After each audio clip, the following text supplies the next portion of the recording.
Bonjour à toutes et à tous, bienvenue sur ce nouvel épisode sur Insomnie hors de mon lit si vous nous écoutez aujourd'hui, ou alors sur YouTube en vidéo si vous avez le plaisir de nous voir sur la chaîne. Je reçois à mon micro un nouvel invité aujourd'hui et il s'agit de Sébastien Pérol. Sébastien, bienvenue sur le podcast et sur la chaîne, je suis vraiment ravie qu'on puisse échanger aujourd'hui.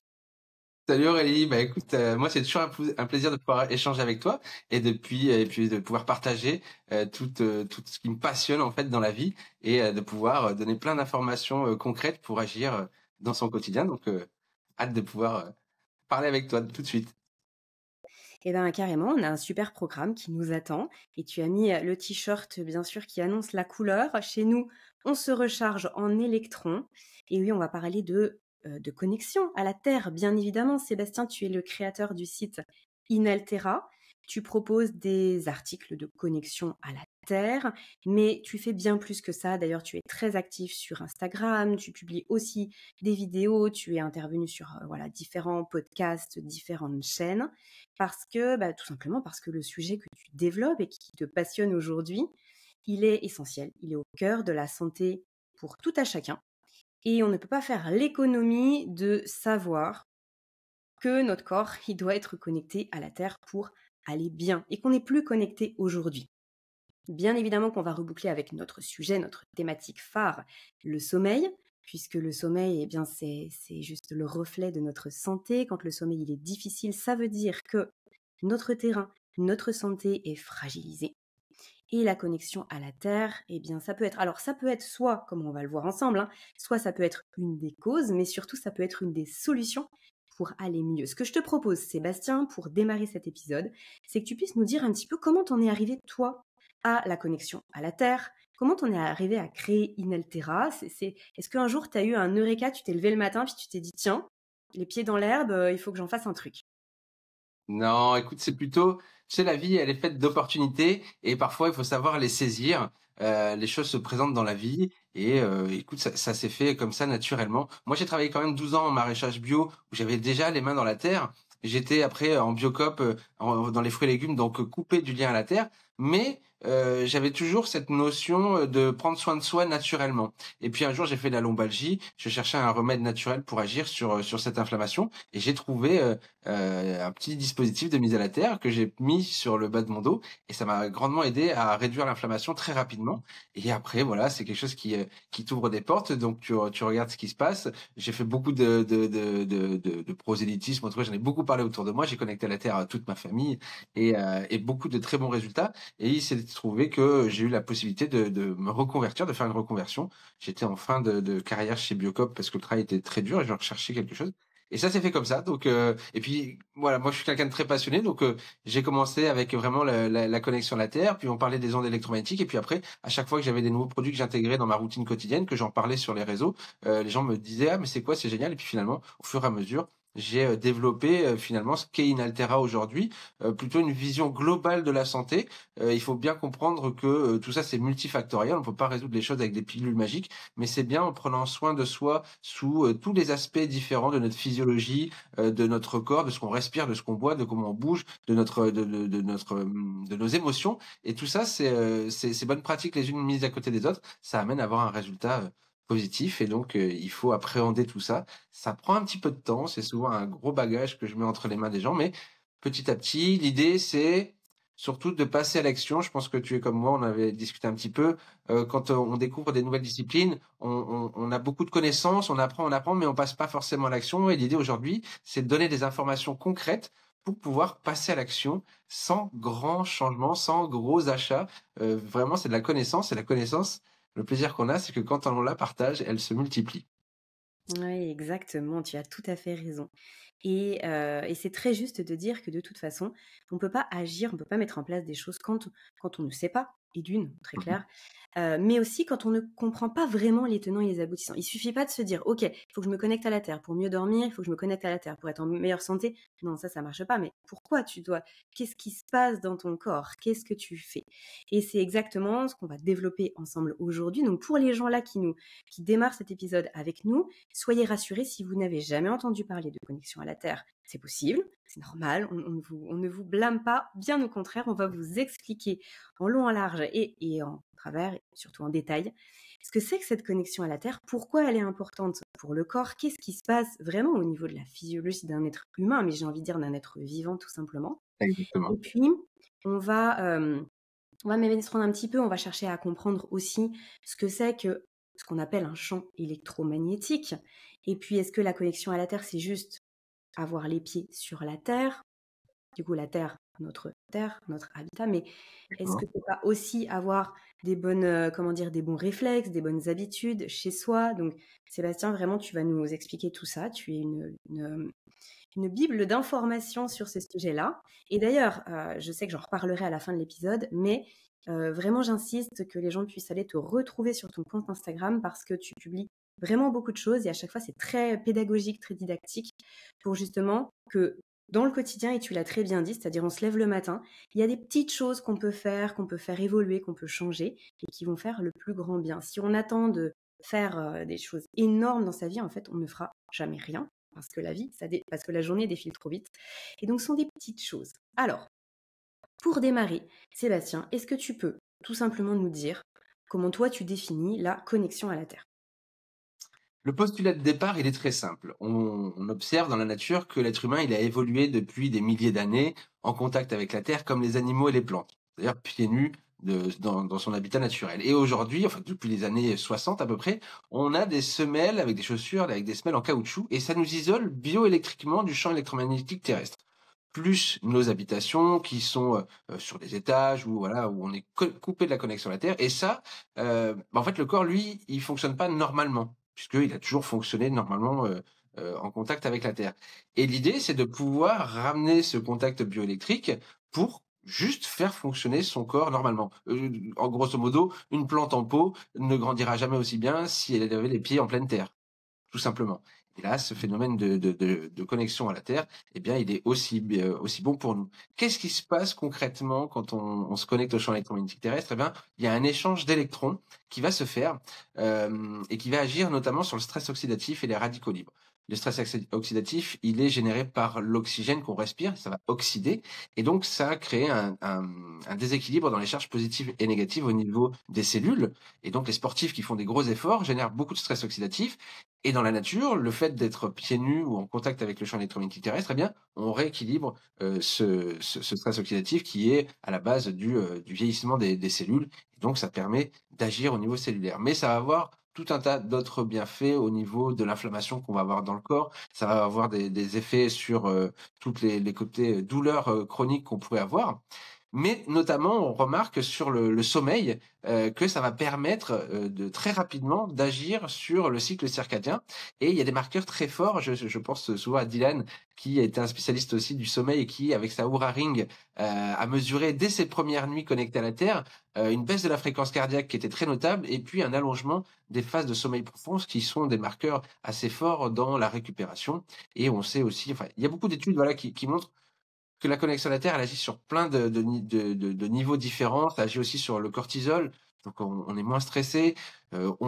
Souvent, les gens me disent, soit je dors beaucoup plus longtemps, mais j'ai aussi des gens qui me disent, je dors moins longtemps, mais je suis moins fatigué. Enfin, voilà, Mmh. chacun est différent par rapport à son expérience de la connexion à la Terre. Et puis, euh, il y a des gens qui vont bien, il y a des gens qui vont moins bien. Je travaille avec beaucoup de gens de tous bords, hein, qui soient naturopathes, qui soient spécialisés dans des pathologies ou qui soient vraiment là pour optimiser la performance physique. Tous se réunissent et se connectent à la Terre parce que ça fait partie d'un des basiques physiologiques du corps. Et c'est important de pouvoir le voir comme ça. Les enfants d'ailleurs n'hésitent pas, ou d'ailleurs, à se mettre pieds nus en permanence. Ils doivent le savoir quelque part. Pareil, les animaux, on voit que quand il y a un tapis de mise à la terre à la maison, les chats ou les chiens ne mettent pas longtemps à venir trouver cette source de C'est vrai? régénération. Ça, tu l'as repéré? Alors moi, j'ai pas d'animaux de compagnie, donc j'ai pas pu repérer ça. Je trouve ça assez fou. Tu l'as repéré toi, dans et J'ai on te beaucoup l'a de dit? clients, ouais, beaucoup de clients. Je pense toujours à ce monsieur qui m'appelle en me disant qu'il a un husky de 8 ans et qui, du jour au lendemain où il a mis une natte de lit sur son lit, et ben, il s'est aperçu que le chien allait dormir sur son lit, chose qu'il avait jamais fait depuis 8 ans, et parce que le chien venait dormir là. Donc il avait compris qu'il fallait le laisser aller à cet endroit-là. Mais le chien, naturellement, est allé vers ça. Des chats aussi sur les bureaux en permanence. J'ai beaucoup de photos qui me sont envoyées comme ça. Ah, c'est génial. Alors là, en plus, on peut pas vraiment parler de, je sais pas, d'espèces d'effets placebo, de se dire, allez, j'ai mis une lunette de lit. Bon, on va expliquer, hein, bien sûr, ce que c'est qu'une lunette de lit, ce que c'est que le tapis dont tu parles, Mm. etc. Mais on peut pas se dire, bon, allez, j'ai mis ça, donc je me dis que ça doit être mieux, et donc le lendemain, je me dis, ah bah, effectivement, c'était mieux. On peut se dire, c'est peut-être un peu biaisé. Mais là, les animaux, il y a pas de Bah, mensonge. j'ai plutôt même le contraire. J'ai beaucoup de gens à qui je demande un retour d'expérience et qui me disent, souvent c'est cette phrase-là, je sais pas si c'est ça, mais c'est vrai que depuis, voilà. Et c'est souvent ça. Ouais. Parce que c'est vrai qu'on se dit, se mettre en contact avec la Terre, oui, bon, peut-être un truc de hippie. Non, non, vraiment, là, il y a moult études sur PubMed, sur la Earthing Institute, qui est dirigée par Gaëtan Chevalier depuis plus de 20 ans. Enfin voilà, c'est des choses qui sont étudiées depuis longtemps. Et souvent, la réponse, c'est je sais pas si c'est ça, mais en tout cas, depuis que. Ouais. Bah, justement, mais on va en parler un petit peu des études, de ce que ça révèle et de ce qu'on peut en tirer. Là, juste pour reprendre ce que tu viens de dire, que ce soit juste bien clair pour qu'ensuite on puisse poursuivre là-dessus. On est naturellement des êtres qui fonctionnent avec l'oxygène. Donc naturellement, bah, on s'oxyde, hein, nos cellules Hmm. s'oxydent de par leur fonctionnement. Sauf que on avait un système naturel à notre disposition qui permettait de compenser ça, en tout cas un maximum, hein, puisque bien évidemment que nos cellules vieillissent, que nous vieillissons, mais en tout cas, ça ralentissait ce vieillissement, le fait d'être connecté à la Terre, puisque quand on a le pied sur la Terre, là pour le coup je parle la terre ferme, quoi, directement, L'herbe, le eh bien sable, tout le sol voilà, naturel. l'herbe, le sable, mais tu vas nous dire effectivement ce qu'on comprend en connexion à la Terre, est-ce que le bois, le béton, enfin voilà, eh bien, quand on a le pied dessus, quand on a les pieds dessus, ou les mains, ou bref son corps, il y a cet échange d'électrons qui se fait et qui permet de réguler ce stress oxydatif. Et puis on sait que Hmm. stress oxydatif et inflammation, finalement, c'est lié, c'est intrinsèquement lié, c'est-à-dire que l'un alimente l'autre. Quand il y a une trop grande inflammation, ça augmente le stress oxydatif. Quand il y a trop de stress oxydatif, c'est un pro-inflammatoire. Donc effectivement, le fait de jouer là-dessus, directement sans même aller chercher midi à 14 heures, aller plus loin, on se rend bien compte que ça va aider à réguler ce qui peut dysfonctionner à un moment donné dans notre corps et surtout faire ce qu'on appelle des symptômes. C'est-à-dire, là, toi, tu as parlé des maux de dos, on va parler du sommeil et tu l'as déjà un petit peu évoqué, mais ça peut être aussi une fatigue chronique, ça peut être aussi d'autres choses. Quels sont les symptômes qui te sont le plus souvent rapportés et pour lesquels les gens te disent, alors même s'ils te disent, je sais pas si c'est ça, mais en tout cas, ils te mettent ces symptômes-là en avant et ça a l'air d'être, de revenir souvent. Bah, disons que les gens viennent à ça pour différentes raisons parce que comme on parle beaucoup d'inflammation, mais l'inflammation c'est vraiment ça peut être inflammation intestinale, ça peut être inflammation musculaire, ça peut être inflammation tendineuse. Il y a vraiment l'inflammation, c'est très large et c'est Julien Allaire, le naturopathe, tu sais, qui m'expliquait que la mise à la terre on dit souvent c'est un anti-inflammatoire naturel, mais en fait il m'expliquait que l'anti-inflammatoire vient éteindre le feu alors que la mise à la terre va plutôt être pro-inflammatoire, aider à faire en sorte que l'inflammation soit brûlée au maximum pour que elle se résorbe naturellement. Et ça, c'est quelque chose qui est beaucoup plus juste et qui fonctionne bien parce que si on vient éteindre le feu, eh bien, on a mis la poussière sous le tapis. Alors que si on aide à l'inflammation, parce que l'inflammation, elle vient quand elle a quelque chose à brûler, quelque chose à résoudre. Et la mise à la terre va vraiment aider à résoudre ça. C'est quelque chose qui accompagne le phénomène inflammatoire. Donc, Oui, en fait, ça donne plus de ressources pour pouvoir encore mieux faire le job. exactement, c'est exactement ça. Et donc après, il y a beaucoup de gens qui, sur les problèmes cardiovasculaires, la tension qui a baissé, des filles, des dames qui ont de l'endométriose et qui arrivent à gérer les douleurs assez rapidement avec des choses qu'elles mettent sur le ventre pour se connecter à la terre au niveau du ventre. Des sportifs qui ont beaucoup moins de courbatures après l'effort et qui ont plus de facilité à récupérer. Voilà. Et sur le sommeil, c'est une thématique, 85% des gens ont un effet positif et en tout cas remarquable pour pouvoir le citer par rapport à la qualité du sommeil. On le voit vraiment et donc il y a souvent un effet waouh dans les premiers jours, premières semaines et puis tout ça, ça s'arrête. Alors forcément, ça n'a pas un pouvoir magique, hein, la mise à la terre, mais en tout cas, c'est quelque chose qui t'amène à aller bien et il n'y a pas besoin de vouloir aller mieux ou d'aller super bien, juste aller bien. Je pense que quand on va bien, c'est déjà le top. Et donc voilà, la mise à la terre, ça agit sur beaucoup de facteurs différents. Des gens me rapportent des choses sur les acouphènes, des gens me rapportent des choses sur, les problèmes de phlébite à répétition pour des personnes âgées. Donc, avec un tapis, qui est posé sous les mollets, ça permet d'avoir une meilleure circulation, du sang. Il y a vraiment beaucoup de choses, sur lesquelles ça agit et comme je t'ai dit, voilà, ils viennent tous avec différentes visions, différents types de choses, on parle aussi des Mmh. ondes électromagnétiques avec la capacité, voilà, de rééquilibrer, le déséquilibre généré par cette exposition. Il y a vraiment plein de Ouais. c'est plein des basiques. Moi, je vois ça un petit peu comme, tu sais, comme un enfant qui apprend à faire du vélo, qui d'un seul coup est bloqué sur la route, il arrive pas, il y a un truc qui entrave son chemin. Pourtant, lui sait où il veut aller, il veut continuer à rouler, mais il y a un truc, je sais pas, tu vois, une branche, quelque chose qui est une bouche d'égout. Et moi, je vois la mise à la terre un petit peu comme la main bienveillante du parent qui juste va pousser un petit peu l'enfant. Ça, il va pas faire à sa place, mais il va le pousser un petit peu, il va lui donner le coup de pouce. Et ensuite, bah, l'enfant, il continue, il avance. Et je vois un petit peu ça, tu vois, dans la mise à la terre, dans le sens où, bien sûr que c'est pas, quand on met les pieds dans l'herbe, c'est pas l'herbe qui va faire le travail de notre corps à notre place. En revanche, c'est le petit coup de pouce, c'est les ressources en plus, c'est le petit truc qui fait que, ah bah finalement, tiens, je peux faire ça. Ça va mieux, tout va mieux. Et j'ai envie de dire, qu'est-ce qu'on demande de plus? Tu le dis très bien, en fait. C'est exactement ça dont on a besoin. Mais par contre, ça nécessite aussi d'avoir cette notion de recherche d'autonomie et de Mmh, responsabilité. Parce qu'effectivement, exact. si on cherche quelque chose qui fait le job à notre place, ou si on cherche, comme tu le dis, des médicaments qui masquent les symptômes en disant, bon, allez, je verrai ça dans 10 ans, bon, bah, on n'est pas dans cette démarche-là. Mais pour les personnes qui nous écoutent aujourd'hui, elles sont dans cette démarche de comprendre, de vouloir faire et de vouloir faire au mieux pour elles, mais aussi pour leur famille. Donc, on est typiquement là-dedans. Alors, est-ce que tu peux nous expliquer euh, ces champs électromagnétiques, toute cette électricité qui nous entoure, où est-ce qu'elle se trouve et pourquoi, au-delà du fait qu'on est moins dehors, qu'on a moins les pieds dans l'herbe et dans le sable, ben on est aussi beaucoup plus exposé à d'autres champs électriques, électromagnétiques. Oui, alors, je vais essayer de clarifier pour que ce soit simple à comprendre. La mise à la terre, c'est une chose, mais on s'aperçoit que l'exposition aux ondes, donc les ondes, des appareils qui sont branchés au niveau de l'électricité, mais aussi de la Wi-Fi, du Bluetooth et de la 5G, eh bien, quand on y est exposé, ça va générer un excès d'ions positifs, ça va générer du stress oxydatif. La même chose qu'avec, la respiration et donc la connexion à la terre va permettre de rééquilibrer les charges positives et négatives dans le corps. Et donc, pour essayer de faire très simple, on va différencier deux types d'ondes. On va avoir d'un côté les champs électromagnétiques basse fréquence qui sont liés à tous nos appareils électriques branchés. Vraiment tout ce qu'on va brancher dans une prise murale. Ça, c'est un type d'onde, les champs électriques. Et de l'autre côté, les champs électromagnétiques haute fréquence qui sont liés à toutes nos communications à distance, Wi-Fi, Bluetooth, 5G.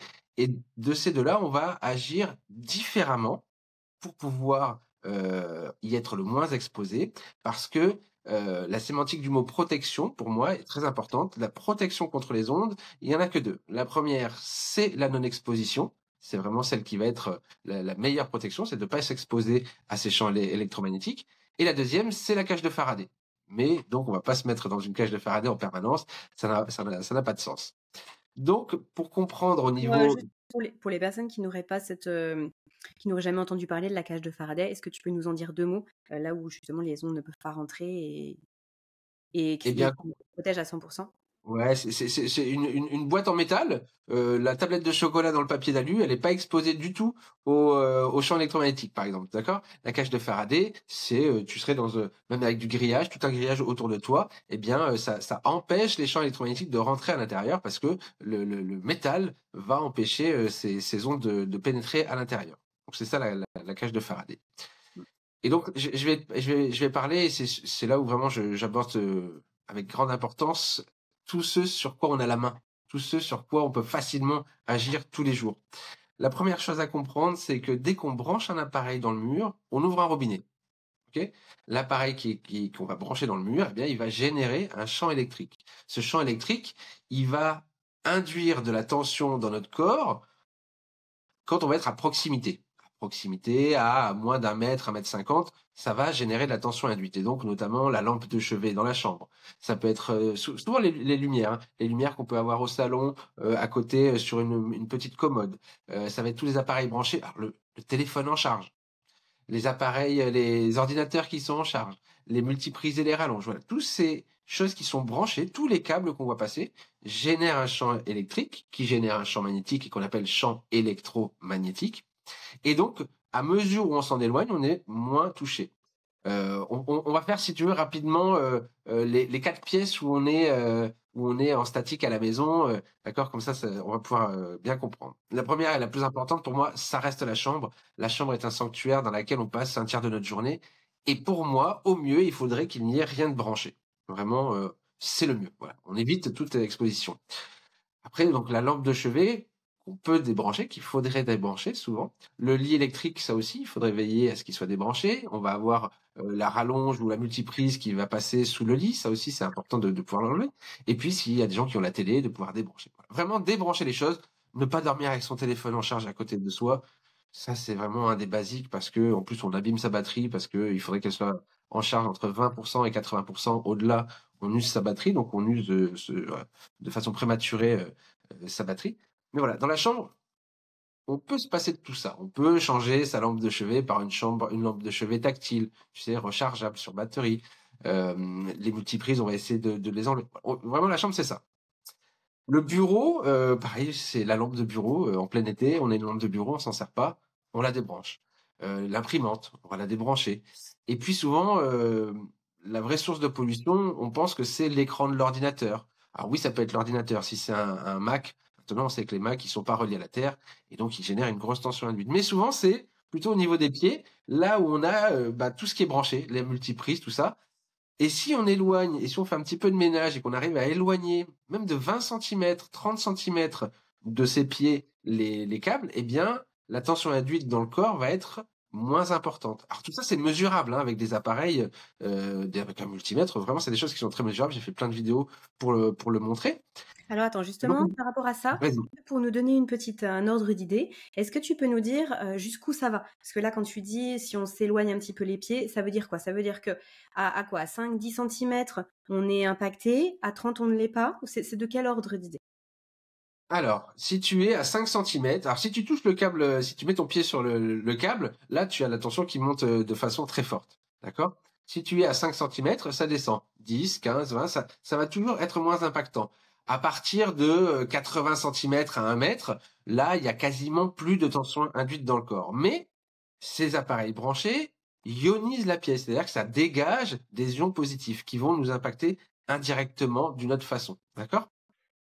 Donc, le mieux, c'est de pouvoir débrancher quand on ne s'en sert pas. Mais je veux bien faire comprendre que des fois, des gens disent oui, mais là, je peux pas faire mieux. Si, tu peux faire mieux parce que même 20 centimètres, quand tu le mesures avec le testeur de tension induite, la tension est vraiment moins impactante si tu décales même à 20 centimètres près.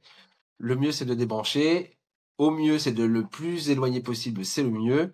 Et après, on peut mettre à la terre des appareils qui pourraient l'être. Comme je parlais de l'ordinateur du Mac, on peut le mettre à la terre avec un câble USB Terre. On met d'un côté au port USB de l'ordinateur et de l'autre côté jusqu'à un téton de la prise de terre sur une prise. Et ça, vraiment, ça permet de réduire le champ électrique de l'appareil. Donc ça, Euh, c'est la mise à la terre d'un appareil. Est-ce que tu peux nous oui. préciser ce que ça signifie lorsqu'on dit qu'une prise, enfin oui, qu'une prise, elle est bien reliée à la terre? Parce qu'il peut y avoir des prises peut-être dans des anciens logements qui ne sont pas reliées à la terre. Oui. Alors, Il y a la les 2, prise il y a murale, les 2 choses. Voilà, il y il a, y a les- la il y a, il y a prise les deux. et il y a Oui, le chargeur, enfin ou ce qu'on branche, quoi. c'est ça. La prise murale, sur les prises murales, on a deux trous et une petite tige métallique. La petite tige métallique, elle est reliée au réseau de la terre électrique. OK? Et donc, sur une prise, 99% du temps, 99,9, les électriciens font très bien leur travail. Si tu as les deux trous et la tige métallique, tu as une prise qui est reliée à la terre. Et nos appareils, eux, qui sont seulement avec les deux petits pics, qui n'ont pas le trou ici, ils sont pas reliés à la terre, puisqu'ils ne font pas la connexion avec la petite tige métallique. Contrairement à nos multiprises ou à nos rallonges qui, elles, ont ce petit trou et donc qui connectent à la terre. Et donc tous nos appareils comme ça, donc les lampes, la télévision, les chargeurs, tout ce qui est comme ça, n'est pas relié à la terre. Et les chargeurs des Mac, eux, ils sont comme ça, généralement. et ça veut dire qu'ils sont pas reliés à la Terre. Donc on va pouvoir les relier à la Terre avec un port USB qu'on va mettre au niveau de l'ordinateur et de l'autre côté sur un téton de la prise, celui de la prise sur laquelle il est connecté ou celui d'à côté. Mmh. Alors ça peut paraître un peu complexe, mais voilà, j'ai fait plein de vidéos qui l'expliquent, qui le montrent, donc c'est plus facile à Oui, oui, oui, bah, comprendre de quand toute on le voit. façon, l'idée c'est pas nécessairement de pouvoir, rentrer dans la technique, pendant 20 minutes C'est pour ça. chaque chose parce que, tu as fait énormément de contenu là-dessus et je renvoie les gens, pour pouvoir, bien comprendre. Mais c'est juste de savoir qu'il y a des différences, que ça existe et qu'il faut s'y intéresser Ouais. et effectivement à partir de là, bon, bah, voilà, là les portes s'ouvrent et ce que j'aime bien dans ce que tu nous expliquais, c'est qu'en fait, des petites choses, des petits réflexes peuvent quand même donner des résultats importants et souvent, ce qu'il faut changer dans notre mentalité et je l'ai vu pour moi par rapport à cette thématique de connexion à la terre. Je parle pour mon environnement, on va dire de travail à la maison parce que j'avais quand même l'habitude d'être beaucoup les pieds dans l'herbe, mais pour l'intérieur, c'était plutôt flemme. Flemme, en fait. Est-ce que vraiment c'est important de débrancher ça pour 2 heures? Oh, puis allez, j'y suis que pour une demi heure. Bon, puis allez, je verrai ça demain. C'est plutôt cette flemme un peu intrinsèque à notre, j'ai envie de dire, à la frénésie du quotidien qui fait que, bon, on a toujours plein de trucs à faire, on verra ça plus tard. Et je pense que c'est sur ça qu'on peut faire des efforts. Qu'est-ce que tu en penses, toi, par expérience? Alors moi, je suis le psychorigide de la maison. C'est-à-dire que moi, personnellement, voir quelqu'un qui utilise son téléphone, parce que le pire, c'est ça en fait, quotidiennement, utiliser son téléphone portable quand il est en charge. Ça, Mmh. tout le monde, je pense, se dit oui, ah, ça m'arrive. Bah, si tu voyais un petit peu la tension induite dans le corps que ça génère, le fait d'avoir un appareil qui bip partout sur ton corps parce que tu tiens un téléphone portable en main, qu'il est en charge, là, tu te dirais ah ouais. Donc déjà, éviter d'utiliser son téléphone portable quand il est en charge. Débrancher une lampe qui ne te sert pas. Je veux dire, en été, elle a pas besoin d'être branchée cette lampe de bureau, tu vois? C'est vraiment, comme ça que je le vois. Mais c'est vrai que est-ce que c'est la flemme? Je pense que tant qu'on a le problème, c'est qu'on ne voit pas ces choses-là. On ne voit pas les champs électriques, on ne voit pas exactement ce que ça fait. Là, les vidéos que je montre et les outils qui sont même sur le site, si des gens ont envie de faire les tests par eux-mêmes, de voir quelle est la tension induite dans le corps. Pour te donner un ordre d'idée, la biobiologie, qui est donc la norme biologique de l'habitat sain, qui est une norme allemande, elle te dit que au-delà de 1 volt de tension induite dans le corps, bah, le corps il est vraiment pas en bonne disposition, il faut vraiment agir. Un téléphone portable dans la main quand il est en charge, c'est entre 30 et 40 volts de tension induite. 30 à 40 fois. Un ordinateur, un Mac en train de charger, c'est 80 à 90 volts. Je parle Mmh. pas de la couverture chauffante, je parle pas de la lampe de chevet qui peut générer 15 volts, je parle pas du lit électrique ou du fauteuil électrique sur lequel on est à 25 volts. Voilà. Tout Mmh. ça, on est toujours Ça se à cumule en plus. Ça se cumule, c'est j'imagine. ça. Ouais, ouais. Et oui, après, ça se cumule parce qu'en plus, tu peux avoir ton Mac, ton téléphone qui charge à côté avec les multiprises et là, tu peux monter à 110, 120 volts et après, tu te dis, oh, je suis fatigué. Tu sais, j'ai des gens qui, quand ils aménagent leur poste de travail, souvent ils me disent, oui, moi, au bout d'une heure et demie, faut que je sorte m'aérer, que j'aille faire pipi, boire un café et tout ça parce que bah, je suis pas bien. Bah, en fait, ils ont une vraie tension électrique, tu vois. Mmh. Et quand ils reviennent, bah, tu sais, ils se remettent dans quelque chose de difficile. Alors que quand tu as un poste de travail aménagé, tu peux rester 2, 3 heures, t'es pas fatigué, quoi. Mmh. On le ressent pas, c'est pas palpable, mais on y passe beaucoup de temps et le corps est stressé. Et quand le corps est stressé, bah, ça joue aussi sur le côté émotionnel. Des patrons, hein, le voient sur la productivité des employés, c'est quelque chose et puis même les employés, ont presque, sont contents de venir au boulot parce que c'est imperceptible tout ça. Mais, ce que tu disais tout à l'heure sur, le fait que la mise à la terre, c'est quelque chose qui est sur le long terme, c'est quelque chose de tout doux. C'est comme si on traînait des boulets et que là, en fait, on les détache. Mmh. C'est vraiment tant que les gens disent: «Oui, j'y crois pas», débranche tout ce que tu as dans ta chambre, dors une semaine sans rien te brancher et après on en rediscute et vraiment les la différence elle est très nette. On passe un tiers de notre journée à stresser notre corps. Ne pas l'exposer, Oui. c'est vraiment Et le puis mieux. et puis, p pour reprendre un autre exemple qui illustre bien tes propos, le fait que, les gens qui vont partir à la montagne ou p principalement à la plage pendant une semaine, 10 jours, ils reviennent, ils disent: «Waouh, ça m'a ressourcé, je dormais mieux».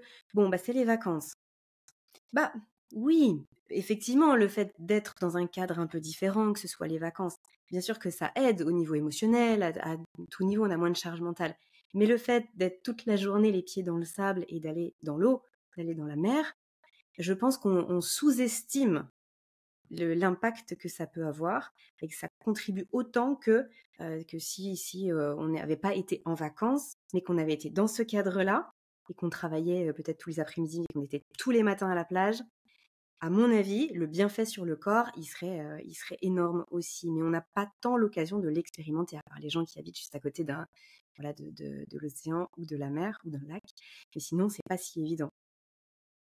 Oui, c'est les vacances, on en parle toujours que de cette façon-là. C'est pas parce qu'on a quitté son boulot avec un patron qui nous fait chier qu'on se sent bien. C'est vraiment le fait d'être dans un environnement électromagnétique sain. On est vraiment loin de beaucoup de pollution, du wifi la nuit qu'on n'a pas dans une ou deux pièces juste à côté, et le fait d'avoir la connexion à la Terre et notamment à la mer. On sait que toute la partie immergée du corps va capter des électrons, l'eau est salée, et là on a vraiment une vraie grosse recharge qui se fait.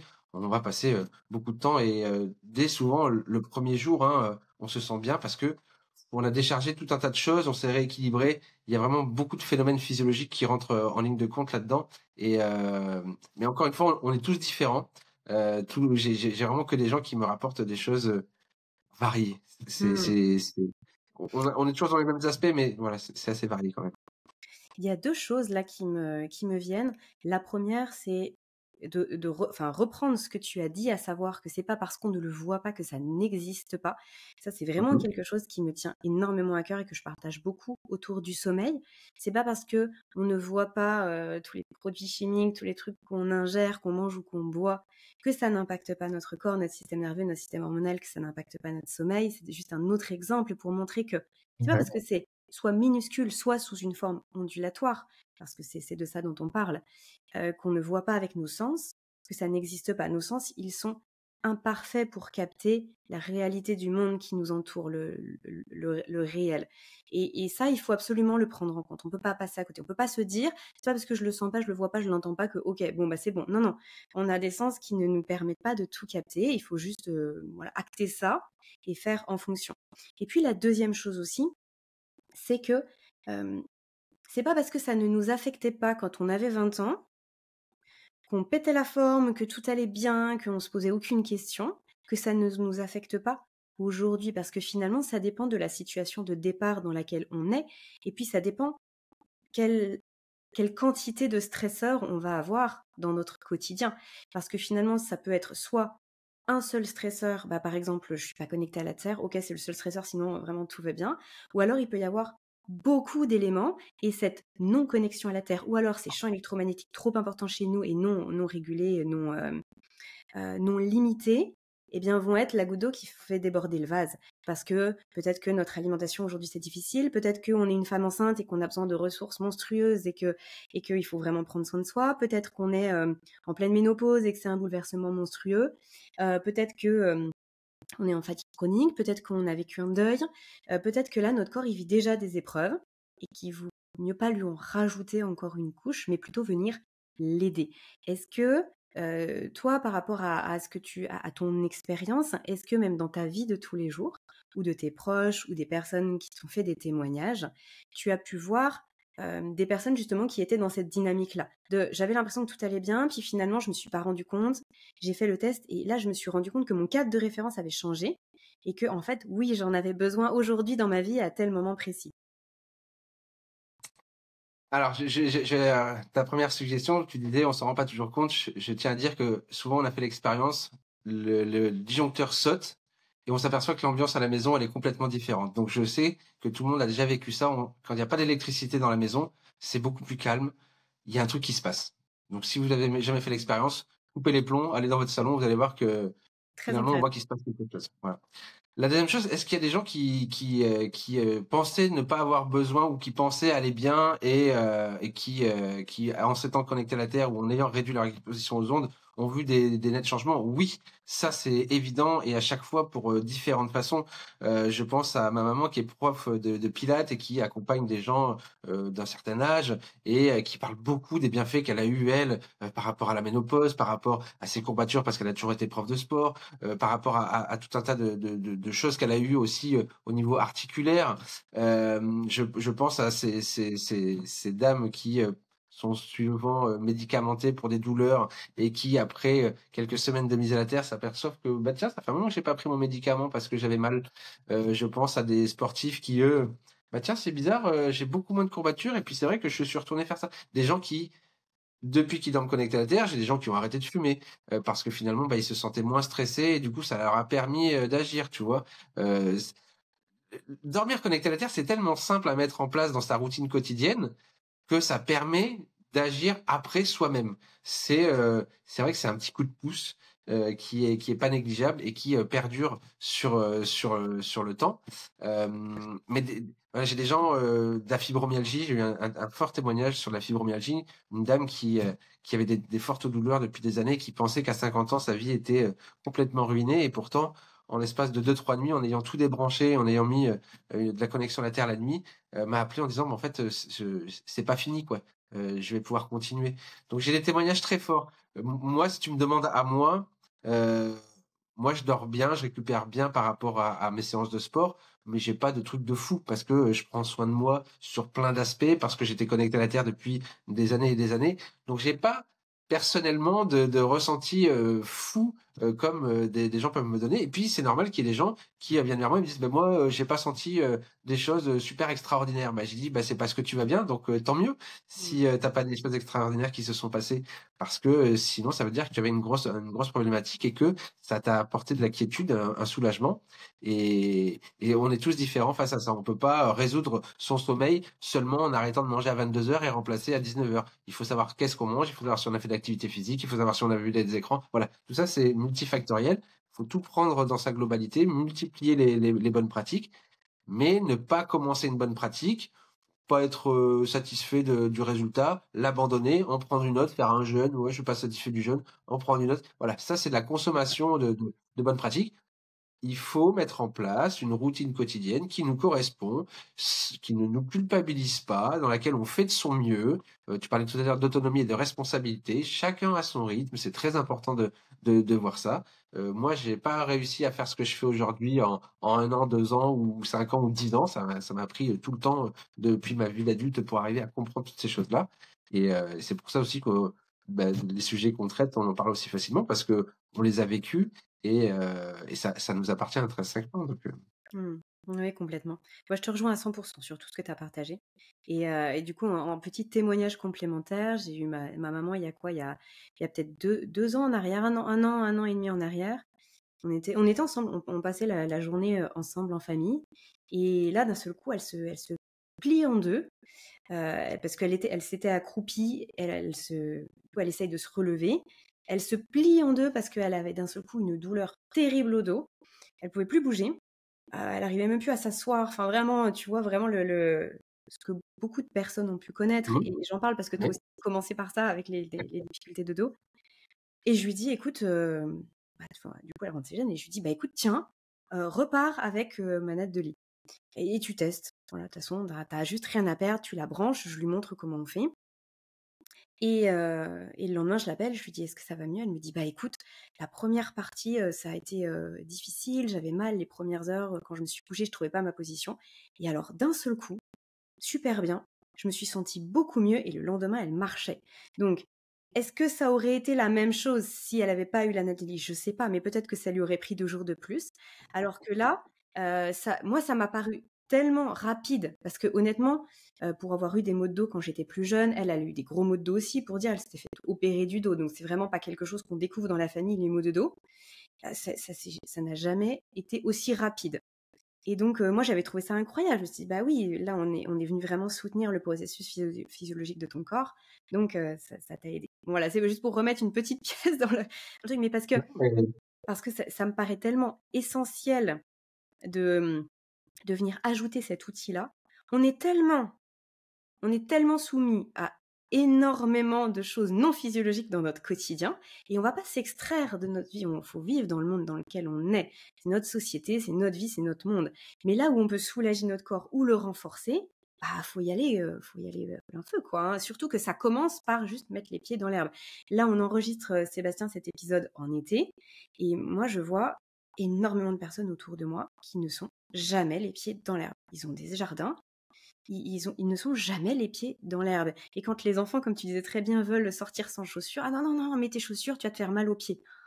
Ouais, enfin, sauf si bien sûr, si tu vis à côté d'une case de verre ou que tu as des clous partout dans ton terrain, oui, c'est dangereux.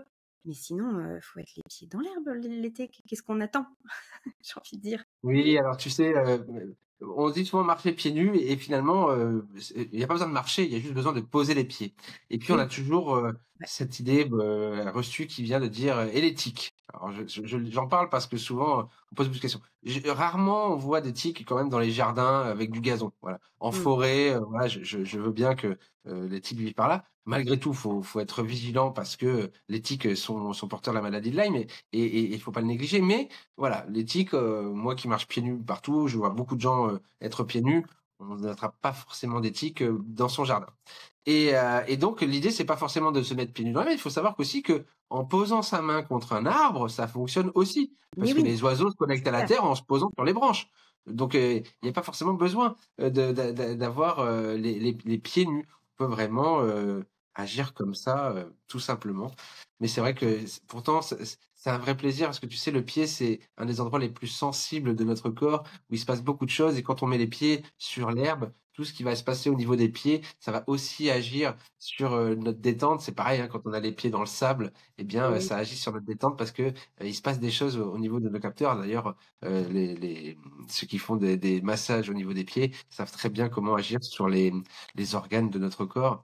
ouais, Donc, le vrai, pied, ouais. c'est vraiment très important et oui, j'encourage toujours à aller, se mettre, pieds nus à l'extérieur parce que il se passe d'autres phénomènes quand on est à l'extérieur, parce que on va respirer un air qui est, pas celui d'une maison, qui est pas qui pourrait ne pas être ventilé. On va s'exposer à la lumière naturelle qui va avoir des bénéfices aussi bien sur notre peau, que sur notre morale avec la lumière captée par nos yeux. Ça, c'est très important aussi.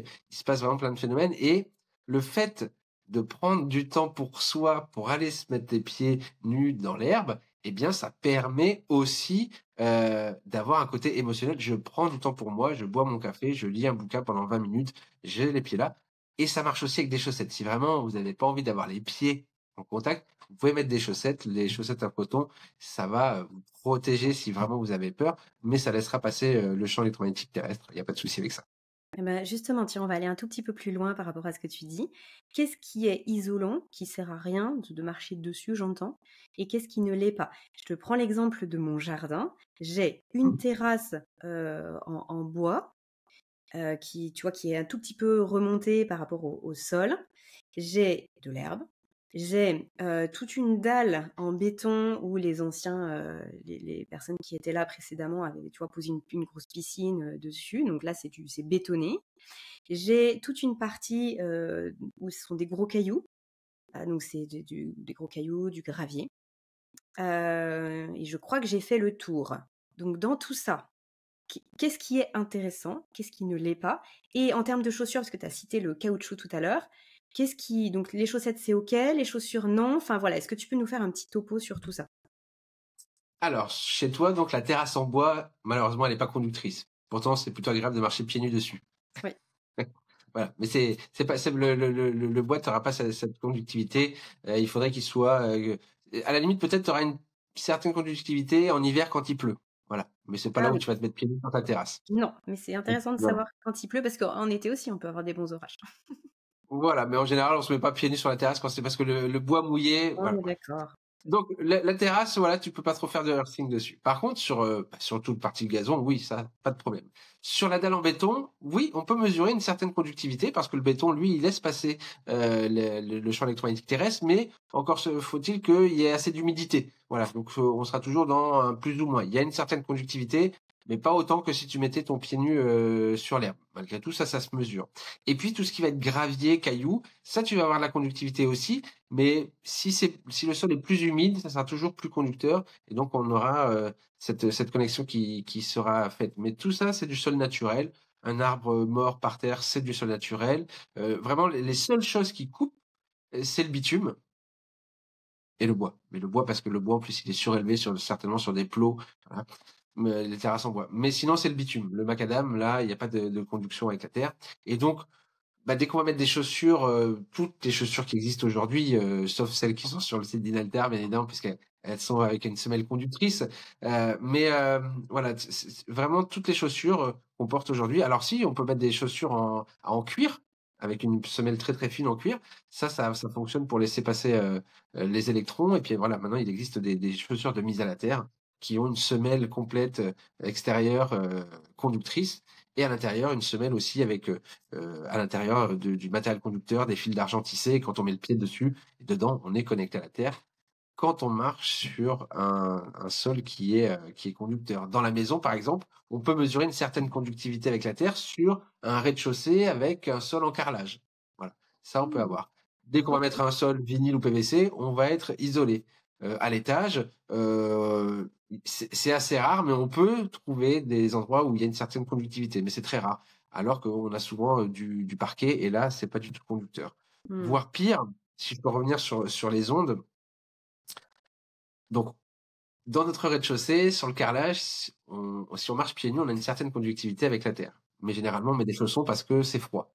Et puis quand on monte à l'étage, on se met pieds nus sur notre parquet parce que c'est plutôt agréable. Et pourtant, c'est contre-productif parce que dans le faux plafond, il passe des câbles électriques pour amener l'électricité, la lumière et tout ça.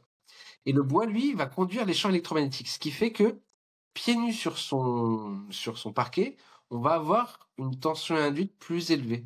Mais en général, Mmh. on n'y passe pas trop de temps, mais voilà, ça se mesure. Il faudrait marcher en chaussons sur notre parquet et pieds nus sur notre carrelage. Si vraiment on regardait les choses sous l'angle dans lequel je regarde. Mais voilà, c'est des petites choses comme ça. OK, c'est très intéressant. Et dans une piscine, c'est la même chose que dans la mer? Alors, dans la piscine, si c'est une piscine qui est en béton et qui est coulée en béton, là, elle est connectée à la terre, puisque le béton va laisser passer des choses. Maintenant, si tu as une piscine hors sol, non, le plastique va isoler de la terre. On peut toujours mettre un fil de cuivre planté à l'extérieur qui baigne dans la Non, mais piscine. On je peut. pensais aussi, tu sais, comme là, tu parlais du carrelage, ça me faisait penser aux piscines municipales, tout simplement, tu vois, les piscines, puisque Oui, c'est carré. Donc là, c'est conducteur. c'est conducteur, oui, oui, avec le béton qui a. Après, tout dépend la construction. S'il y a du plastique qui isole, mais généralement non, c'est du béton qui est coulé, donc il y a pas de raison que ce soit pas conducteur. OK. Hem, petite question, plusieurs petites questions même. Les matelas rafraîchissants, là, on a vécu des bonnes journées de canicule et c'est vrai que, bah, parfois, on se dit: «Ça peut être la seule solution». Alors, moi, je ne connais pas cette technologie-là, je veux dire, personnellement, je ne l'ai jamais testée. Mais je connais plein de personnes qui l'ont testé, qui m'ont dit: «C'est juste incroyable, on peut enfin dormir l'été», surtout dans les grandes villes. Qu'est-ce que toi tu en sais ou qu'est-ce que tu en penses? Alors, est-ce que c'est parce que je connais des matelas rafraîchissants, mais qui se branchent pas. Alors, tu es en train de me parler d'un matelas qui Bah, se là, branche? du coup, ce sont des matelas qui font du frais. Donc forcément, il faut qu'ils fassent du frais, tu vois? C'est pas juste un surmatelas qui prendrait moins la température du corps, tu sais, comme on a, les faces Ouais, hiver, ouais. les faces été sur les matelas. Donc là, c'est un Ouais. surmatelas qui est Non, parce que je connais les oreillers qui ont une espèce de carré qui vrai que quand on se met dessus, voilà, il y a une espèce de sensation de fraîcheur. Mais alors, bah, toujours pareil en fait, hein, est-ce qu'il est relié à la terre ou pas cet appareil? S'il n'est mmh. pas relié à la terre, comme une couverture chauffante, bah, ça va être problématique, comme pour, les saunas, tu sais, avec la lumière rouge. J'ai eu, une cliente, qui m'en a parlé, qui m'a dit: «Mais j'ai acheté ça, mais en fait, ça rayonne, c'est fou quoi. On se met là-dedans, on pense se faire du bien, mais 20 minutes par jour, on se fait du bien avec les lumières rouges, mais d'un autre côté, on monte la tension, induite de façon incroyable». Ouais. Donc Bah, du coup, on va en matière parler après rafraîchie. des appareils de mesure. Parce que moi, je trouve que c'est très intéressant c'est bien de tester certaines choses, de voir ce qui se passe, mais quand on peut contrôler derrière, bah, c'est mieux. Au moins, on sait Ah oui, ce qu'on fait. Mais on va en reparler juste après. oui. Hem, je m'étais noté, tu sais, les petites multiprises. Tu en as parlé tout à l'heure, hein, d'éviter de laisser des choses branchées, les multiprises. Et il y a certaines multiprises avec un interrupteur. Alors moi, ce dont je me suis rendu compte, parce que j'en avais mis partout, je m'étais dit: «Ah, bah, c'est génial», parce que du coup, je coupe le courant, donc tout va bien. Et en fait, je me suis rendu compte que même quand l'interrupteur était coupé, eh bien, il y avait quand même un courant qui passait parce que alors je m'étais rendu compte de ça avec je sais plus avec quel appareil, mais avec un appareil où il y avait une petite, tu sais, une petite LED, un petit, truc de veilleuse, tu sais, les petits points qui restent allumés lorsqu'il y a de la tension, justement. Et du coup, même quand l'interrupteur était en off, je suis désolée, j'ai parfois une mouche là qui vient se mettre devant la caméra. Alors, je suis désolée pour vous qui nous regardez sur YouTube, ce sont les aléas de l'été. Et donc, même quand c'était sur off, bon, j'avais ça. Alors, je me dis, est-ce que c'est mieux que rien? Quand on a plein de choses de brancher, on met ça partout, c'est mieux que de pas le faire? Ou est-ce que vraiment ça sert à rien, c'est juste un truc marketing et puis finalement, ça fait pareil?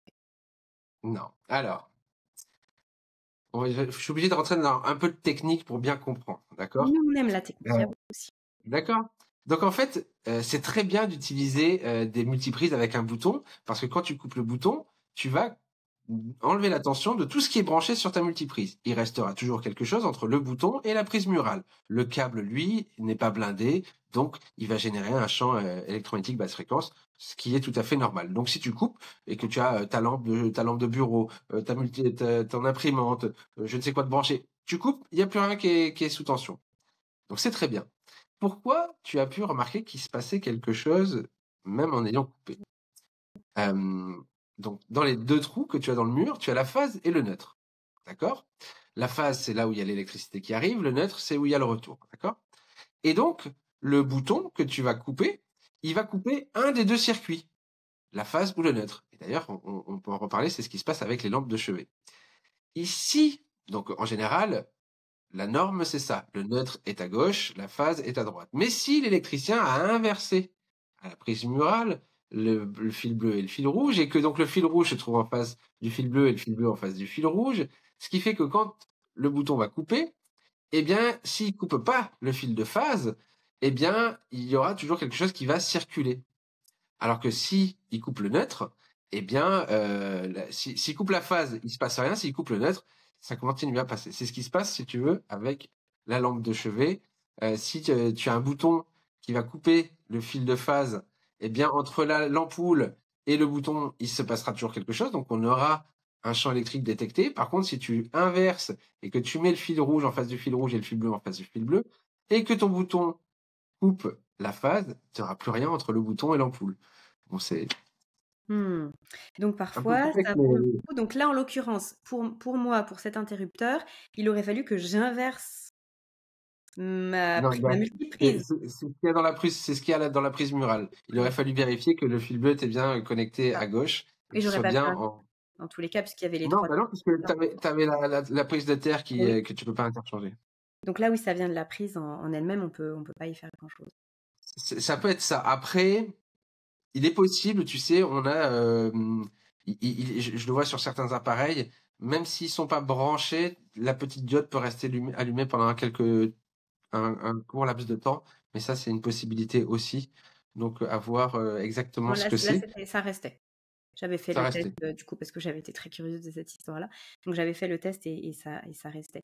Mais par contre, effectivement, je vais revenir sur ce que tu viens de dire pour les personnes qui laissent brancher leur lampe dans le mur. Hmm.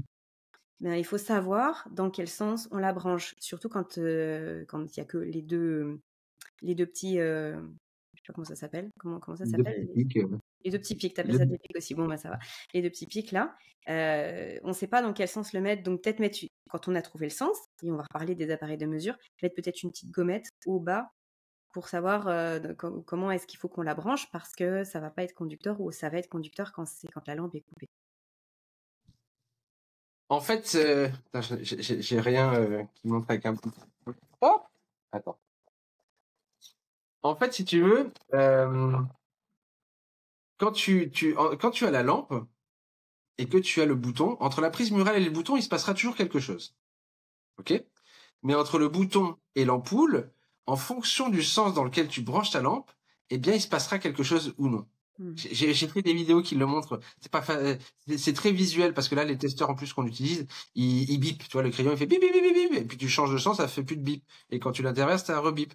Donc, on voit bien ça visuellement, qu'effectivement, moi, mon vrai conseil, ça sera de débrancher la lampe de chevet dans la chambre. Ça, c'est vraiment, ce que je conseille de mieux. Maintenant, c'est vrai qu'en fonction à comment tu le branches, il se passera quelque chose entre le bouton et l'ampoule ou non. OK, c'est très clair. Écoute, ça fait déjà presque 1 heure, Sébastien, qu'on passe ensemble à discuter de tout ça. C'est vraiment très passionnant et je pense que ça a dû éclairer énormément de personnes qui nous écoutent ou qui nous regardent. Ce que je te propose pour terminer cet épisode, si tu le veux bien, c'est qu'on fasse un petit tour. Là, j'ai plein de trucs autour de moi. Alors, tu vois, je t'ai prévu un voilà, je sais pas, des devoirs. Je vais te je vais te faire un QCM. J'ai plein de choses chez moi, enfin plein de choses.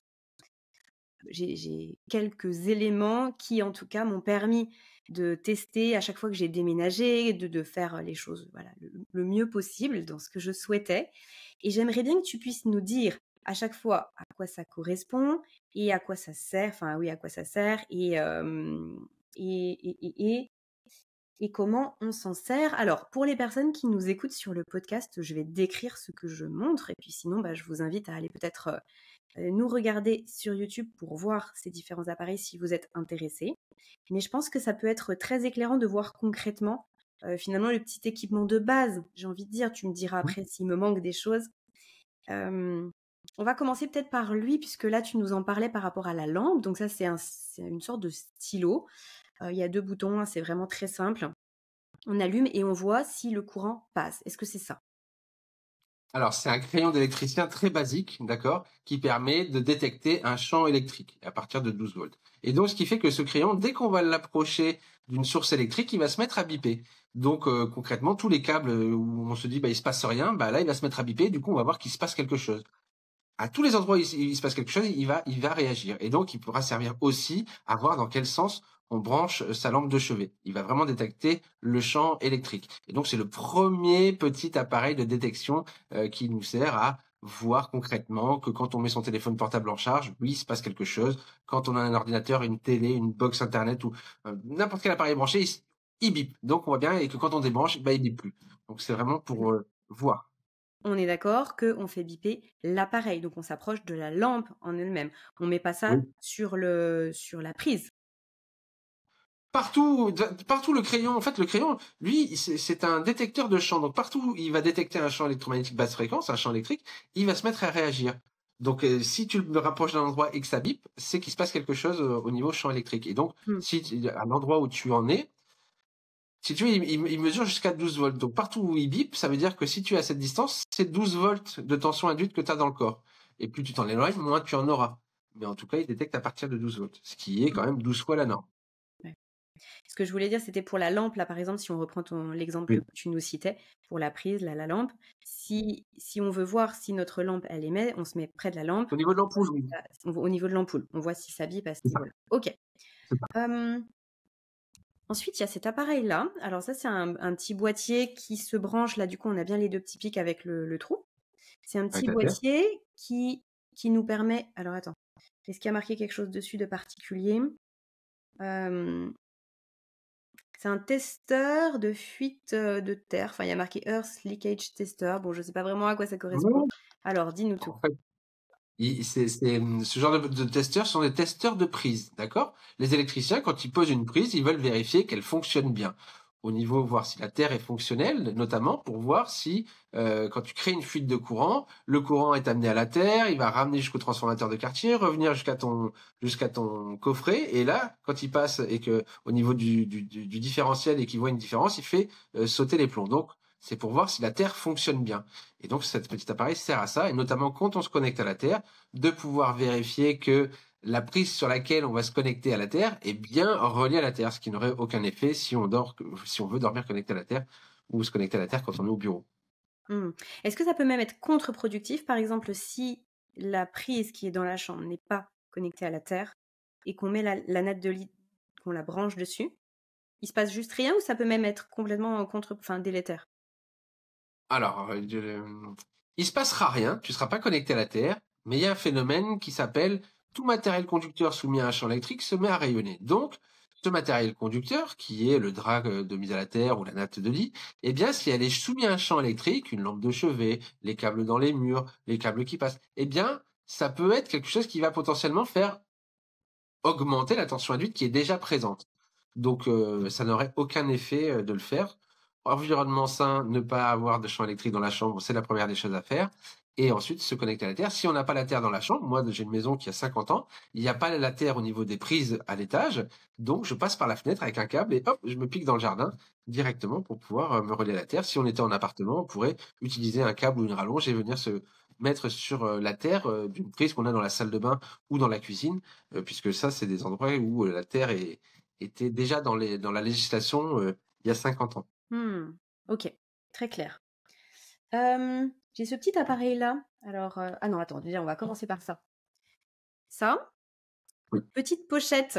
Attention, ça va faire du bruit, des scratchs. Voilà, on glisse le téléphone à l'intérieur et du coup, là, Ce qui fait l'effet cage de Faraday. ça n'émet plus. Donc c'est ça l'effet cage de Faraday. On va enfermer le téléphone dans cette cage de Faraday et donc ça va couper l'émetteur-récepteur.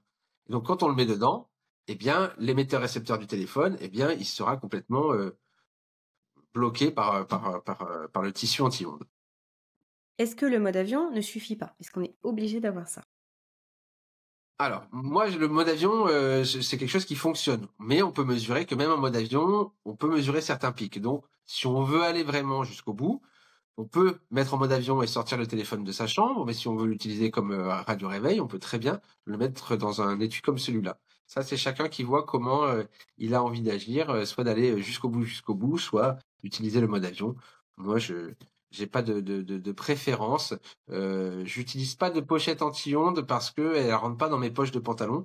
J'utilise plutôt des boucliers qui sont simplement des choses qu'on va mettre entre le téléphone et son corps, puisque Mmh. le bouclier, c'est histoire de bloquer le rayonnement direct. D'ailleurs, dans l'étui, tu as deux pochettes, un compartiment qui est fait pour bloquer pour mettre l'effet cage de Faraday, et tu as une deuxième poche qui fait que quand on a le tissu anti-ondes entre le téléphone et son corps, on a aussi cet effet bouclier pour renvoyer les ondes électromagnétiques vers l'extérieur. Ça ne coupe pas l'émetteur-récepteur, mais en tout cas, mis entre soi et le corps, on va avoir cet effet bouclier. Et du coup, pour les personnes qui, branchent leur téléphone, la nuit dans la chambre, on a bien compris que c'était pas une pratique, à conserver. Pour les personnes qui se rendent compte, comme, moi malheureusement de temps en temps, ou au moment de me coucher, je me dis: «Ah mais je n'ai plus de batterie du tout» et donc je le branche.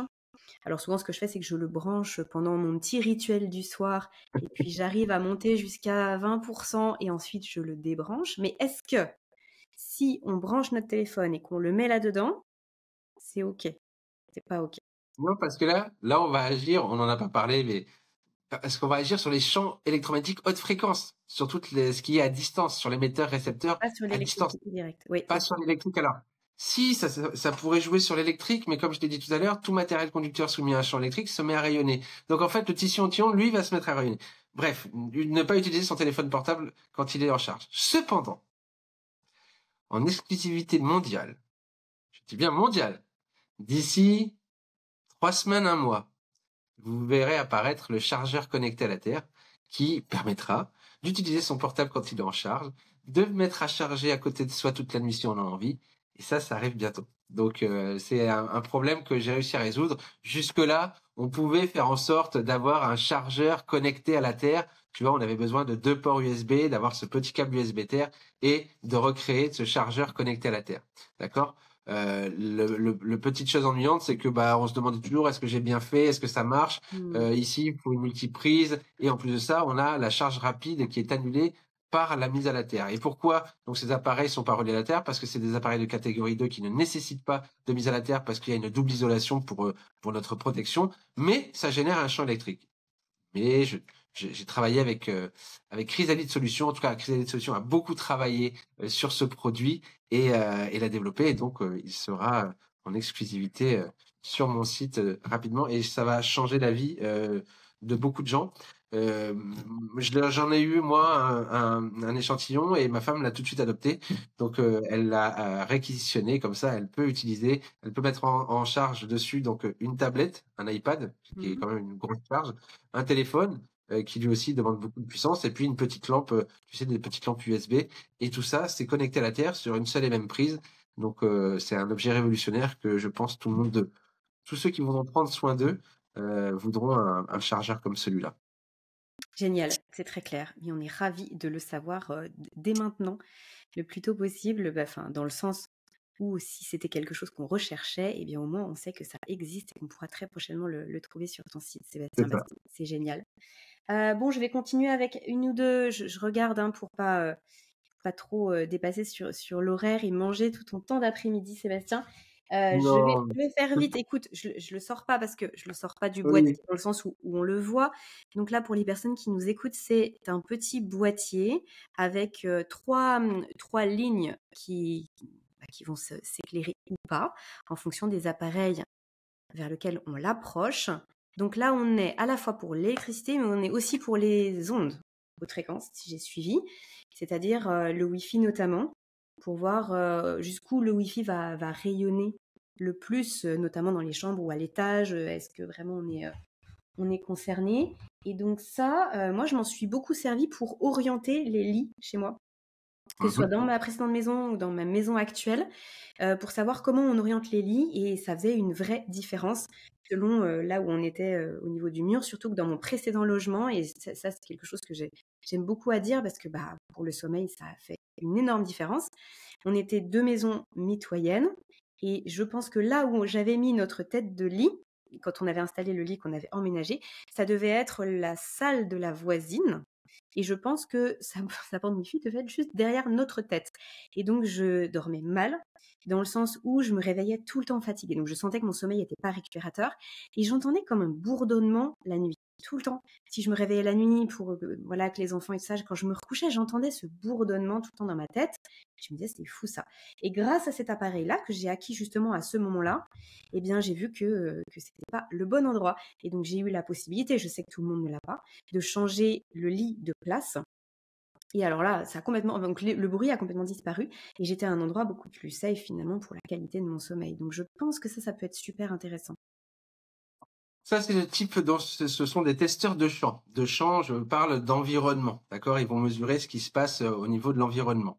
Là, tu as donc trois lignes de LED, une qui va être pour les champs électriques, qui va mesurer un petit peu ce qu'on voyait tout à l'heure avec le crayon à distance, ce qui se passe, qui va être exprimé en volts par mètre. On va avoir le champ magnétique. Le champ magnétique est souvent généré par tout ce qui est moteur. Alors, on va avoir les ventilateurs, enfin toutes ces choses qui sont champs magnétiques. Et puis, on a les champs électromagnétiques haute fréquence, Wi-Fi, Bluetooth, 5G. Et donc, en fonction de l'exposition à laquelle ils sont, on va pouvoir voir ça de façon avec des petites diodes. Et puis, il existe des appareils après un peu plus calibrés ou sophistiqués qui vont avoir des mesures, on va dire, plus réelles et aussi euh, voilà, il en existe plein des testeurs. Moi, souvent, j'oriente les gens pour aller chez electromagnetic.com. C'est chez eux que je me suis formé et avec qui je travaille en partenariat, mais on peut en trouver ailleurs. Ces testeurs sont vraiment bien pour se rendre compte de ce qui se passe dans Hmm. l'environnement. C'est vraiment l'idée, c'est de toujours essayer de voir ce qu'on ne voit pas. D'accord? Euh, c'est important et de voir aussi que quand on met en place une action, eh ben, elle a vraiment un effet. C'est-à-dire que quand je débranche ma lampe de chevet, eh bien, ce qui générait du champ électrique là, d'un coup, quand je débranche, ben, il y en a moins. Du coup, je suis moins impacté. Donc, c'est important de se rendre compte aussi que les actions qu'on va mettre en place, les bonnes habitudes qu'on va avoir, ça va avoir de l'importance. Donc, on va pouvoir le visualiser. Moi, personnellement, mon jouet favori, c'est, je pense, c'est le testeur que tu vas montrer juste après, c'est le testeur de tension induite. C'est le multimètre. Donc, c'est des multimètres, voilà, qui ont une sensibilité assez basse pour mesurer des tensions de l'ordre du millivolt. Et ça, pourquoi j'aime bien celui-là? Parce que il va permettre de voir ce qui se passe dans le corps. C'est-à-dire que le corps, en fonction de si j'ai les pieds qui touchent le sol, s'ils touchent pas le sol, quelle est la nature du sol, voilà. On va pouvoir mesurer la tension induite dans le corps par les appareils électriques qui sont branchés à proximité. Et en plus de ça, ça va nous permettre aussi de voir que lorsqu'on se connecte à la Terre, la tension induite dans le corps, eh bien, redescend à 0 volt, en tout cas proche du 0 volt, qui est la tension induite d'un corps quand on est pieds nus sur l'herbe. Et donc, moi, j'aime beaucoup celui-là parce que c'est très visuel. Les appareils électriques, c'est vraiment ceux sur lesquels on a la main dans notre quotidien, brancher, débrancher, éloigner. Ça va vraiment. Quand je disais tout à l'heure, quand on éloigne son pied de 20 centimètres d'une multiprise qu'on a sous les pieds, eh bien là, on va avoir des chiffres baissés. Tu vois, c'est vraiment important de Hmm. voir cette façon-là de voir les choses. Moi, j'aime beaucoup parce que c'est lié à l'électricité, c'est lié à la mise à la terre. Les autres testeurs de champs, bah, encore une fois, ça permet de visualiser les choses et de voir, là c'est bien, là c'est pas bien, là c'est moins bien. Ça permet vraiment de visualiser l'invisible. Ouais.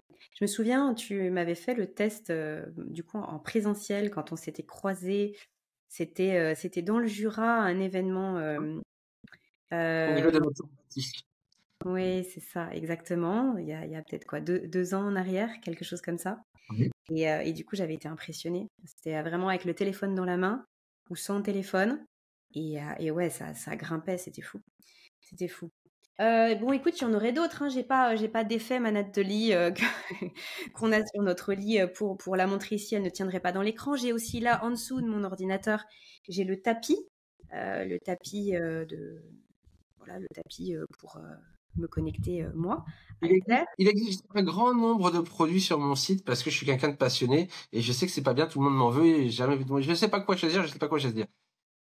Chaque produit est adapté à une situation, OK? Et donc, il y a plein de produits, donc chaque produit a son utilité. Malgré tout, ils sont tous des appareils de connexion à la Terre, ils s'utilisent Mmh. tous de la même façon, ils sont conducteurs. Les tapis, on peut se mettre debout, ils sont faciles à nettoyer, les coussinets, ils sont plus confortables si on s'assoit dessus. Voilà. Et tout ça, c'est des choses différentes, mais ils s'utilisent tous de la même façon et ils servent tous à mettre à la Terre le corps. Pas C'est tous. vraiment Regarde avec quoi j'allais enchaîner. oui, Non, pas mais tous je les t'ai produits. fait taquiner. Mais, il y a aussi justement d'autres choses sur ton site qui sont dans le sens d'un bon sommeil et qui Oui. œuvrent, pour bien dormir, pour ne pas mettre longtemps à s'endormir, produire beaucoup de mélatonine et ces lunettes-là que je suis en train de porter, donc les lunettes qui vont bloquer un maximum de lumière bleue, eh bien, vont dans ce sens aussi et tu en proposes aussi. Bon, désolée, il fallait quand même que je te taquine un petit peu parce qu'elles, elles sont pas connectées Eh oui. à la Terre, mais Non, elles mais sont super utiles c'est et important. C'est vraiment un produit qui est assez hallucinant parce que les gens pensent que c'est encore un truc de mode où tu ressembles à Elton John. Mais bah, je m'en voilà fous. ce Mais que j'allais vraiment, les gens ont testé. Mais dès les premiers soirs, on est plus apaisé, on s'en rend pas compte. Et même, on est devant sa télé ou même quand on fait à manger, si on les relève, oh, on est tout ébloui et quand on les remet, on est beaucoup mieux. Non, mais c'est dingue. complètement. Complètement et c'est vrai que pour les entrepreneurs qui vont être parfois amenés à travailler, le soir, dont on Oui. fait partie Sébastien et c'est vrai que parfois les soirées, elles sont pas assez longues. Si on devait couper les écrans à 20 heures sur certaines journées, on se coucherait extrêmement frustré. Donc pour rallonger un petit peu et ben, d'avoir ce petit outil-là alors je fais quand même attends, je vais quand même, aller Ouais. jusqu'au bout du truc parce que, sinon les gens vont pas, nécessairement comprendre tout à fait mes propos. Mm. Je le dis systématiquement, les écrans, ce n'est pas qu'un enjeu de lumière. C'est aussi un enjeu de stimulation mentale. Quand on scrolle sur les réseaux, ça active le système dopaminergique. On n'est pas sur quelque chose d'apaisant, de propice au sommeil. Si on travaille sur des dossiers jusqu'à 23 heures, c'est la même chose. Mais, si on finalise un truc, si on se regarde une série, si on prolonge un tout petit peu sa session de travail sans forcément, voilà, dépasser, aller travailler jusqu'à minuit, 1 heure du matin, eh bien, au moins, on a l'aspect lumière qui est pris en compte par ces lunettes-là. Et c'est vrai qu'avant de savoir que tu en faisais, Sébastien, et de découvrir ce modèle que tu proposes, j'en ai essayé plusieurs, tu t'en doutes, depuis X années. Et vraiment, c'est pas parce que c'est toi, c'est pas parce qu'on discute là ensemble que je le dis, mais je trouve que ce sont très nettement les meilleures parce qu'en plus, elles sont confortables, elles sont agréables à porter et elles sont plus foncées que celles que j'avais. Là, j'en ai 2 paires à côté, donc enfin, l'idée, c'est pas de cracher sur d'autres Oh non, marques, non. c'est qu'elles sont un peu plus foncées et comme elles sont enfin, je trouve qu'elles vont mieux, en tout cas pour ma morphologie de visage.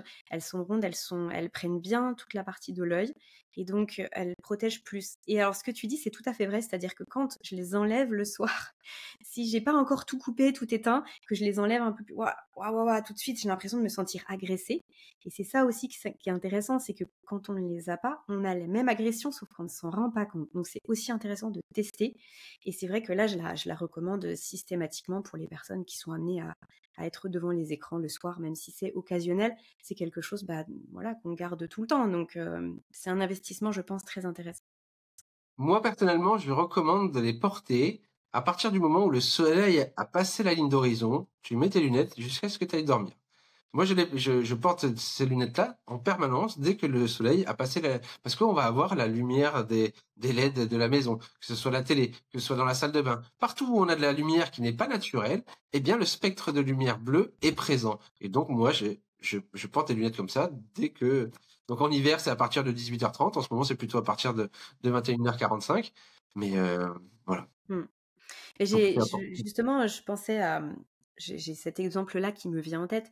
Je pensais à une personne que j'ai accompagnée la semaine dernière qui était, qui est toujours, qui est militaire et qui était sur une base à l'étranger. Et je voyais derrière lui les gros néons, tu sais, de supermarché. Et donc, il était dans son logement, quoi, dans sa chambre, logement. Et je lui dis, mais là, vous êtes dans la pièce où vous dormez avec ça. Et il me dit, bah oui. Je dis, mais du coup, même le soir, est-ce que vous avez une table de chevet ou quelque chose de plus doux, de plus léger au niveau de la luminosité? Ah, il me dit, non, non, j'ai que cette lampe-là. Je dis, bon, alors du coup, là, il allait bientôt quitter cette base-là et donc rentrer en France. Donc la question se posait moins pour lui. Mais sinon, enfin, c'est obligatoire de s'équiper de ça. On peut pas. Enfin, il avait des difficultés à s'endormir, mais ça s'entend parce que quand on passe des heures et des heures sous cette luminosité-là, après, quand on coupe, il faut un certain temps pour que le corps il se dise, ah tiens, oh, oh, tiens, il fait nuit. Qu'est-ce que je dois faire maintenant? Exactement. Ben oui, c'est exactement ça. C'est voilà, comme tu disais tout à l'heure, on vit dans un monde celui d'aujourd'hui. L'idée, c'est d'arriver à trouver des petites choses qui vont nous aider à optimiser le fonctionnement naturel de notre corps. L'idée, c'est pas de se ramener des trucs magiques ou des boosts super fonctionnels. L'idée, c'est juste de ramener du bon sens un petit peu avec des petits gestes, des produits. Alors oui, c'est un investissement, mais bon, investir sur sa santé, chacun fait ses propres choix. Moi, je fais les miens. Tu sais, il y a un truc qui m'a marqué il y a longtemps. Je sais plus qui c'est qui disait ça, mais quand on est en bonne santé, on a 100 problèmes. Partout, on a plein de problèmes. Mais le jour où on a un problème de santé, ben, on n'a plus qu'un problème. Donc, je préfère garder mes 100 problèmes et ne pas avoir à m'occuper de ma santé. Ah, c'est tout à fait vrai. Bah écoute, avant de conclure, de te laisser le mot de la fin, même si cela aurait pu être un joli mot de la fin, je voulais simplement rappeler les grands éléments, les grandes lignes que tu nous as données aujourd'hui, à savoir que euh, être connecté à la Terre, c'est une des solutions, mais il y a aussi, comment dire, se protéger des champs électromagnétiques de l'intérieur. Donc, c'est la balance. Enfin, finalement, il faut que dans les deux cas, il faut pouvoir mettre de la conscience dessus, faire des choix les plus éclairés et puis soulager son corps par rapport à toute cette surcharge, à ce stress oxydatif supplémentaire qu'il a. Donc, on a ces deux leviers-là à activer. Donc, soit on se connecte beaucoup à la Terre, soit on se prémunit des champs électromagnétiques de la maison. Et puis et ça ce sera mon petit mot de la fin si tu me le permets Sébastien, c'est aussi que cette électroconscience, elle est importante à avoir en tant qu'adulte, mais aussi en tant que parent, parce que c'est ce qu'on va pouvoir transmettre à nos enfants.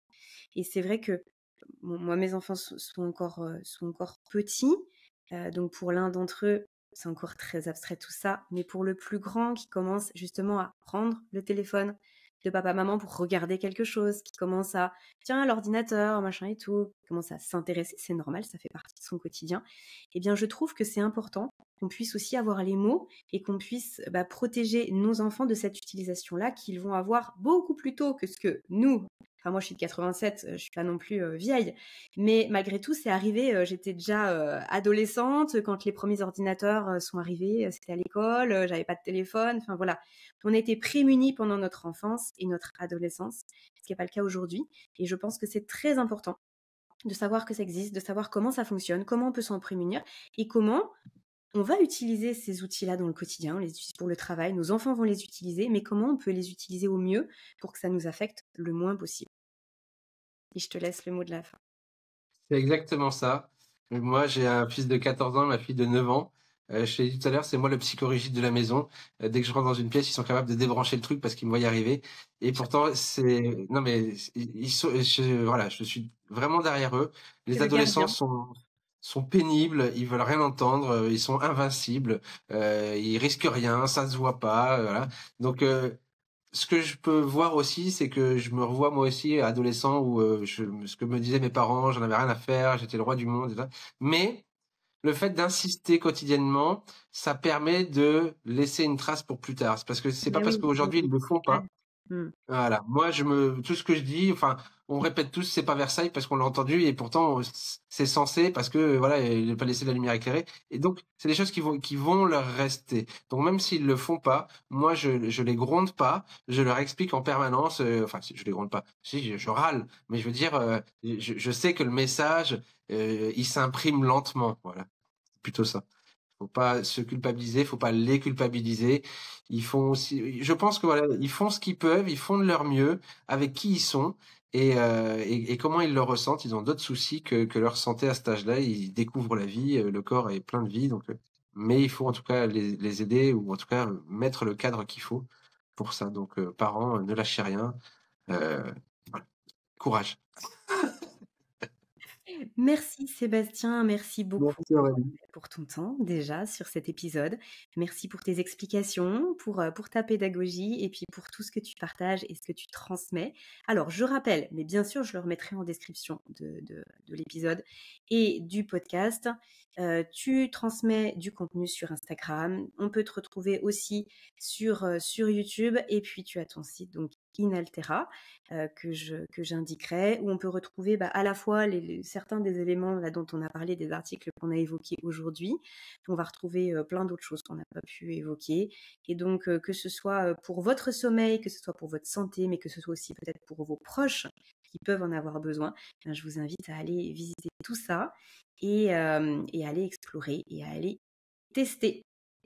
Merci Et puis beaucoup. n'hésitez pas à me poser vos questions. Moi, mon numéro de téléphone, il est en bas de mon site. C'est fait exprès. Sur Instagram, je suis très réactif. Il n'y a pas de questions bêtes. On n'a pas parlé du Linky, on n'a pas parlé de la Wi-Fi, on n'a pas parlé de plein de choses. Donc, s'il y a des questions, il faut vraiment pas hésiter. Voilà. Ouais, t'as raison, c'est un sujet passionnant. On aurait pu encore en parler bien longtemps, mais écoute, ça fera peut-être l'objet d'un autre épisode. En tout cas, je te souhaite une belle suite Merci. de journée, Sébastien, et à une prochaine. Bonne journée à toutes et à tous. Et bien sûr, j'allais oublier, mais il ne faut pas que j'oublie, si vous avez aimé cet épisode, si vous avez appris des choses et si vous pensez que ça peut aider vos proches, des amis, vos parents à tout niveau, partagez-le. Likez-le, mettez des petites étoiles sur iTunes si vous m'écoutez ici en podcast, mais faites un maximum dans ce que vous pouvez et ça va vous prendre juste quelques secondes pour que cet épisode soit le plus visible possible et qu'il puisse aider un maximum de personnes. Et on vous remercie par avance Merci beaucoup. pour ces petits clics. Allez, bonne suite de journée à toutes et à tous et on se retrouve bientôt pour de nouveaux sujets. À très vite.